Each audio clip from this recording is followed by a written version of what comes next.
Supreme court से ममता बनर्जी को बड़ा झटका लगा है। टीएमसी के 6 कार्यकर्ताओं की जमानत रद्द कर दी गई है। सुप्रीम कोर्ट ने इस दौरान फटकार भी लगाई, कहा लोकतंत्र की जड़ों पर यह गंभीर हमला था। तो ऐसे में क्या है पूरा माजरा, ये विस्तार से जान लेते हैं। 2021 के विधानसभा चुनावों के दौरान बीजेपी का समर्थन करने पर हिंदू परिवार और उनकी महिलाओं को हिंसक रूप से निशाना बनाने पर तृणमूल कांग्रेस के 6 कार्यकर्ताओं की जमानत रद्द करते हुए सुप्रीम कोर्ट ने कड़ी टिप्पणी की है, यूं कहिए फटकार लगाई है। सुप्रीम कोर्ट ने कहा कि ऐसी घटनाएं लोकतंत्र की जड़ों पर गंभीर हमले हैं। शिकायतकर्ता के घर पर हमला चुनाव परिणाम के दिन केवल बदला लेने के उद्देश्य से किया गया था, क्योंकि उसने भगवा पार्टी यानी बीजेपी का समर्थन किया था।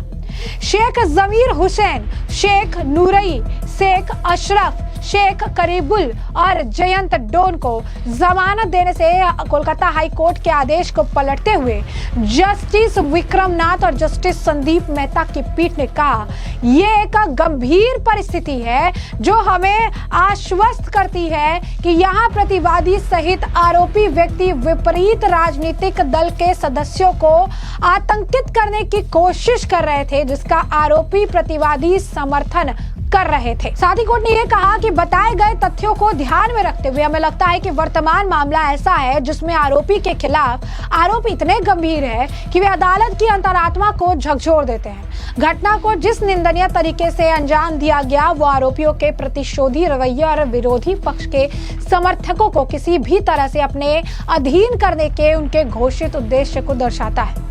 ये निस्संग अपराध लोकतंत्र की जड़ों पर गंभीर हमले से कम नहीं है।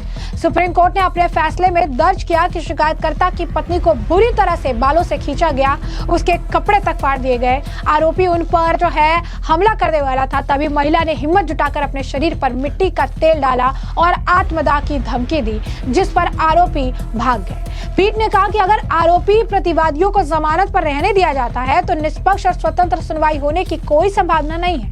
इस वजह से आरोपियों को दी गई जमानत रद्द की जानी चाहिए। पीठ ने ट्रायल कोर्ट को मुकदमे में तेजी लाने और 6 महीने के भीतर इसे समाप्त करने के लिए कहा है। सुप्रीम कोर्ट ने पश्चिम बंगाल के गृह सचिव और पुलिस महानिदेशक को यह सुनिश्चित करने का निर्देश दिया है कि शिकायतकर्ता और अन्य सभी महत्वपूर्ण गवाहों को उचित सुरक्षा प्रदान की जाए, ताकि वे बिना किसी डर या आशंका के ट्रायल में स्वतंत्र रूप से पेश हो सके और गवाही दे सके।